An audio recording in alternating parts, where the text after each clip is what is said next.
位觀眾朋友，大家好，歡迎收看《高高講客家》，又到嚟民族來變化料理嘅時間了。今天要用一個大家清有名嘅吉種來做料理。我們今天要做的這個吉醬排骨呢，先讓大家看一下這個食材排骨，客家話叫做排骨。待會啊，我們就完全不要再加油，用排骨自己的自體油脂煸出那個油，在一邊乾煎的時候啊，要叫大家油滋滋的。客家話的講法就是油唧唧耶，你會發現其實它跟中文蠻像的。你看現在煎一煎，它的油跑出來之外，肉也變成這樣，有沒有金黃色的？待會啊，我就可以把它先弄起來，我就要來做壽司的部分了。我的砂糖，然後放水，隨後馬上就會放醬油下去，讓它收汁一下。現在呢，我差不多要加我們另外一個主角，就是吉種。另外啊，再讓大家挑戰一下，講一整句的客家話，就是排骨沾吉醬，叫不會膩。客家話講法就是排骨溫吉種，它唔會膩改。排骨溫吉種，它唔會膩改。今天我們特別邀請到我們 GoGo 講客話的粉絲來到現場，來試吃看看明珠做的菜好不好吃哦。好吃啊，後市都會請您呢。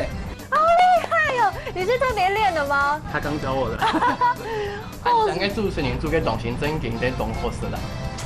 你看，真的是我們沒有 say 好哦。今天呢，我們要教觀眾朋友講一句客家話：排骨沾吉醬，叫不會膩。這句話的四線講法就是排骨溫吉種，它唔會膩改。排骨溫吉種，它唔會膩改。動手做料理啊，其實是一個很療癒的過程。當然了，我們今天學到新的菜色，也認識了新的詞，一起來複習一遍吧。來看到第一個詞就是排骨，排骨，排骨。第二個呢是一個形容詞哦，油滋滋的，油唧唧耶，油唧唧耶。第三個，我們來學到一整句話，看到一整句話，這句話就是排骨沾吉醬，叫不會膩。排骨溫吉種，它唔會膩改。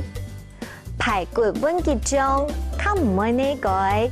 吉醬真的很實用哎，不管是當蘸料也好，或者是它也可以拿來做火鍋的湯底哦。下次再示範給大家看吧，下次見，拜拜。